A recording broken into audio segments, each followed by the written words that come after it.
place du marché, le cœur de Ben Gardane. Sous les incantations du muezzin appelant à la prière du vendredi, les étals s'alignent près de la grande mosquée d'Al-Rama. Mais l'agitation habituelle n'est pas palpable depuis que la crise a éclaté en Libye. La dernière ville tunisienne avant la frontière ronronne. Avant la révolution en Libye, il y avait des Libyens qui venaient sur le marché pour acheter des produits et les ramener là-bas. Mais maintenant, ils ne viennent plus.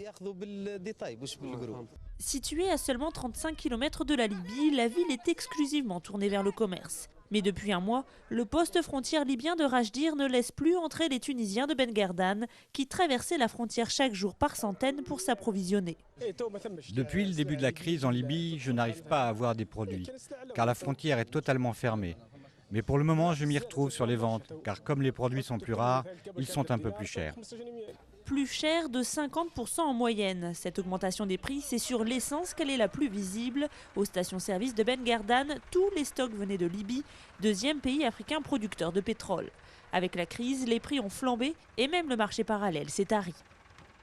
Avant, quand les gens ils font la navette, ils amènent des pétroles, les carburants, soit diesel ou essence. Maintenant, ça a beaucoup changé les prix.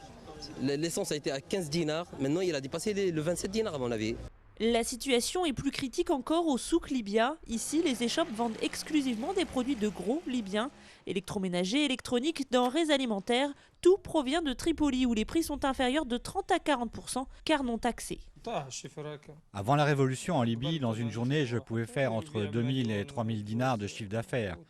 Et depuis qu'ils ont fermé les frontières, je ne gagne même pas 100 dinars par jour. Si la frontière reste fermée, Fatih avoue qu'il devra mettre la clé sous la porte. Pour éviter que les commerçants viennent grossir un taux de chômage déjà proche de 20%, les autorités veulent saisir l'occasion pour mettre un terme à cette dépendance vis-à-vis de son grand voisin libyen. Maintenant, c'est-à-dire on doit compter sur nous-mêmes. On a la plage ici pas loin, c'est-à-dire à 4 km par exemple. Ça peut aider une zone touristique. Ça c'est bien. Éviter que Ben Gardane reste une ville de passage pour qu'elle devienne de plus en plus une destination touristique. Le pari est loin d'être gagné quand on sait que l'industrie touristique tunisienne dans son ensemble peine à se relever de la révolution du jasmin.